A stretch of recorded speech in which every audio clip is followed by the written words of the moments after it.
इस वीडियो में हम थ्रोएबल क्लास की हायरार्की को समझेंगे। जावा के अंदर जितने भी एक्सेप्शंस हैं या एरर्स हैं, उन सभी को समझने के लिए हमें सबसे पहले थ्रोएबल हायरार्की को समझ लेना चाहिए, जिससे कि एक्सेप्शन हैंडलिंग हमें और अच्छे से समझ आ जाए। जावा में एक्सेप्शंस को समझने के लिए सबसे पहले हमें उसकी रूट क्लास को समझना ज़रूरी है। जावा में सारी एक्सेप्शंस और एरर्स सभी की सभी थ्रोएबल क्लास से ही रिलेटेड होती है। और जावा में जितनी भी चेक्ड और अनचेक्ड एक्सेप्शंस होती हैं, वो भी हमारी इससे ही रिलेटेड होती हैं, जैसा कि आप इस हायरार्की में देख भी पा रहे होंगे। अब इस थ्रोएबल क्लास की कुछ सब क्लासेस होती हैं, जो कि ये मेजर सब क्लासेस हम बोल सकते हैं इन्हें। एक है एक्सेप्शन और एक है एरर। एक्सेप्शन के अंदर कुछ और सब क्लासेस होती हैं जो दो कैटेगरी में डिवाइड होती है। एक को हम बोलते हैं चेक्ड एक्सेप्शंस और एक को बोलते हैं हम अनचेक्ड एक्सेप्शंस। वहीं पर एरर की भी कुछ सब क्लासेस होती हैं, जैसे कि आप यहाँ पे देख पा रहे होंगे ये सर। अब इसको थोड़ा समझने के लिए समझते हैं ऑब्जेक्ट। देखो, जावा में जितनी भी क्लासेस होती हैं वो डायरेक्टली या इनडायरेक्टली हमारी ऑब्जेक्ट क्लास की चाइल्ड क्लासेस होती हैं। यहाँ पे लिखा भी हुआ है कि the root of all classes and every class directly and indirectly extends to object class in Java. ये हमारी पेरेंट क्लास होती है हर एक क्लास की जावा के अंदर। तो थ्रोएबल भी इसकी एक चाइल्ड क्लास हो गई। अब थ्रोएबल क्या है? Throwable is a super class of all errors and exceptions in Java. Anything that can be throw, error or exception must be inherit from the throwable। यानी कि हमारे पास जावा के अंदर जितनी भी एक्सेप्शंस या फिर जितनी भी एरर्स होती हैं, वो सारी की सारी इनहेरिट होती हैं किससे? थ्रोएबल से। ये उसकी सुपर क्लास है एक्सेप्शन की और एरर की। इट हैज़ टू डायरेक्ट सब क्लासेस, एरर और एक्सेप्शन, जैसे कि मैंने आपको बताया। अब हम ज़्यादातर देखते हैं कि हमने कहीं कहीं पर एरर की जगह एक्सेप्शन का भी यूज़ कर लिया, बट ये दोनों सेम नहीं होते, ये दोनों अलग होती हैं। तो इन दोनों में डिफरेंस क्या होता है, ये चीज़ हम यहाँ पे देख लेते हैं। Difference between error and exceptions. Error क्या होती है? Error represents serious system level problems that usually cannot be recovered। यानी एरर हमारी कुछ ऐसी दिक्कतें, जब हम अपना प्रोग्राम लिखते हैं उसे चलाते हैं, ऐसी प्रॉब्लम्स होती हैं जिनको हम रिकवर नहीं कर सकते एज अ प्रोग्रामर, या बहुत ही ज़्यादा डिफिकल्ट हो जाता है इनको रिकवर करना। वहीं पर एक्सेप्शंस क्या है? एक्सेप्शंस हमारी ऐसी दिक्कतें या ऐसी प्रॉब्लम्स होती है जो कि हमारी एग्जीक्यूशन टाइम पर आती हैं, और इनको हम हैंडल कर सकते हैं एज अ प्रोग्रामर। इनको हैंडल करने के लिए हमारे पास में एक्सेप्शन हैंडलिंग जैसे कॉन्सेप्ट हैं, जिसमें हमारे पास में कुछ कीवर्ड्स होते हैं जिनकी मदद से हम एक्सेप्शन हैंडलिंग करते हैं। ये हम आगे एक और वीडियो में समझेंगे। अब यहाँ पे हमारे पास आए कॉजेज। एक्सेप्शंस और एरर्स हमारे प्रोग्राम में जब आते हैं तो उनको आने का कारण क्या होता है? एरर्स हमारे आते हैं इन्वायरमेंट और जेवीएम के बेसिस पे। यानी कि हो सकता है आप कोई प्रोग्राम लिखा, उसमें जो प्रोग्राम आपने लिखा वो एक इनफाइनाइट लूप क्रिएट कर देता है। तो एक टाइम ऐसा आएगा कि आपकी स्टैक मेमोरी फुल हो जाएगी और आपके पास मेमोरी नहीं बचेगी कंप्यूटर में। तो उस टाइम पर हमारी एक एरर आ जाएगी। ये इन्वायरमेंट या जेवीएम बेसिस पर आती है। Causes bye environment and JVM लिखा भी हुआ है, जैसे कि memory storage, stack overflow etcetera. इसी तरीके से exceptions cause by faulty code. Faulty code से मतलब है कि ये जनरली प्रोग्रामर की कुछ गलतियों से होती है, कि प्रोग्रामर ने कुछ इनपुट इनवैलिड इनपुट दे दिया। और एक्सटर्नल रिसोर्सेज हो सकते हैं जैसे कि रॉन्ग कैलकुलेशंस या मिसिंग फाइल। हो सकता है कि आप किसी फाइल से डाटा को कॉपी करने की कोशिश कर रहे हो किसी प्रोग्राम की मदद से, लेकिन वो फाइल एग्जिस्ट ही नहीं करती है, तो वहाँ पर आपकी एक्सेप्शन आ जाएगी। तो ये था दोनों में कि ये किस कारण से होती है। ऐसे ही हैंडल में आपको बात मैंने आपको पहले भी बताया कि एरर्स को हम हैंडल नहीं कर सकते, normally can not be handled. And exceptions को हम हैंडल कर सकते हैं जैसे कि ट्राई कैच से, थ्रो से, ऐसी बहुत सारे तरीके हमारे पास एक्सेप्शन हैंडलिंग में होते हैं। टाइप्स की अगर हम बात करते हैं तो एरर के कुछ फर्दर टाइप्स नहीं होते, बट हमारे पास में इसकी कुछ सब क्लासेस होती हैं अलग अलग एरर्स के हिसाब से। एक्सेप्शंस हमारे पास में दो टाइप्स की होती है, एक चेक्ड एक्सेप्शंस और एक अनचेक्ड एक्सेप्शंस। दोनों क्या होती हैं इसको हम डिटेल में समझेंगे इसी वीडियो में थोड़ा आगे।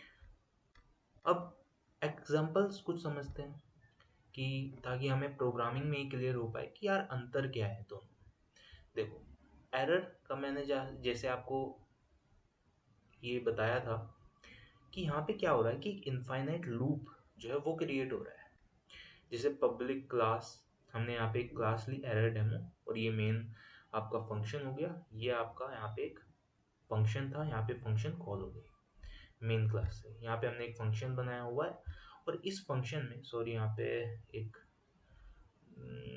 पैरेंथेसिस छूट गया है, कोई बात नहीं। तो इसमें हमने यहाँ से फंक्शन को कॉल किया, और ये एक रिकर्सिव फंक्शन है जो रिकर्सिवली कॉल होगा। जब ये रिकर्सिवली कॉल होगा तो उस टाइम पर ये एक इनफाइनाइट रिकर्शन बन जाएगा, और एक टाइम पर हमारी मेमोरी फिल हो जाएगी। तो उस टाइम पर हमारे पास एक एरर आ जाएगी, स्टैक ओवरफ्लो एरर। तो यही चीज क्या हो गई, ये एरर हो गई है जो इन्वायरमेंट के बेसिस पे आ रही है। इसको हैंडल करना यूजर के लिए थोड़ा डिफिकल्ट हो जाता है। जबकि एक्सेप्शन के लिए एक प्रोग्राम, मान लो आपने कोई कोड लिखा, इसमें जैसे एरर में मैंने आपको बताया कि सिस्टम लेवल पर आती है, ये किसी यूजर की दिक्कत की वजह से नहीं आई, सिस्टम की दिक्कत की वजह से आई है क्योंकि उसमें मेमोरी फिल हो गई। एक्सेप्शन का क्या है कि एक्सेप्शन में हमारे पास में ये कोई एक क्लास ली एक्सेप्शन डेमो। क्लास के नाम में मैं आपको बता दूं कि क्लास का नाम जब भी लिखते हैं तो उसमें हर एक वर्ड का स्टार्टिंग का जो लेटर होता है वो कैपिटल रखते हैं। ये एक स्टैंडर्ड है कि क्लासेस किस तरह लिखी जाती हैं, क्लासेस का नाम कैसे लिखा जाता है जावा के अंदर। अब यहाँ पर हमने देखा कि यहाँ पर हमने एक एक्सेप्शन क्रिएट करी है। अब यहाँ पे आपको ट्राई और कैच का मैं थोड़ा सा बता देता हूँ, या हम जब एक्सेप्शन हैंडलिंग पढ़ेंगे तब उसमें थोड़ा और डिटेल में समझेंगे। लेकिन यहाँ पे क्या है कि बेसिकली एक्सेप्शन हैंडलिंग में हमारे पास कुछ ब्लॉक्स होते हैं। तो हम क्या करते हैं कि जो अपना प्रोग्राम का हमारे पास में जो रिस्की कोड है उसको एक ब्लॉक में रख देते हैं कि हमें पता है भाई इसमें से आ सकती है कोई भी एक्सेप्शन, तो उसको हम ट्राई ब्लॉक में रख देते हैं। तो इन दोनों ब्लॉक्स में क्या करा हमने कि ट्राई ब्लॉक में वो पार्ट रख दिया अपने प्रोग्राम का जिसमें हमारे पास एरर आ सकती है, और उस एरर को हम कैच ब्लॉक के अंदर हैंडल करेंगे। जैसे ही यहाँ पे एरर अकर होगी तो यहाँ से हमारा जो कंट्रोल है वो मूव होकर के यहाँ पर कैच ब्लॉक में आ जाएगा, और ये कैच ब्लॉक आपको दिखाएगा कि आप you can not divide by zero, यानी कि आप जीरो से डिवाइड नहीं कर सकते, यहाँ पे आप कोशिश कर रहे हो। ये एक अर्थमेटिक एक्सेप्शन है। कैच ब्लॉक के अंदर हम यहाँ पे दो पैरामीटर्स लेते हैं, ये एक एक्सेप्शन का टाइप होता है कि किस तरह की एक्सेप्शन है, और ये एक ऑब्जेक्ट होता है ई। इस चीज को समझ लिया। अब ये इसमें आप कंफ्यूज मत होना, ये अगली वीडियो में आपको डिटेल हो जाएगा, कभी इसमें कुछ नहीं, बहुत नॉर्मल सी चीज है। आगे हम चेक्ड एक्सेप्शन और अनचेक्ड एक्सेप्शन इन दोनों को देख लेते हैं। ये एक्सेप्शंस के टाइप होते हैं कि दोनों क्या चीज होती है। देखो, these are exceptions, checked exceptions की बात करें, these are exceptions that the compiler check at the compile time.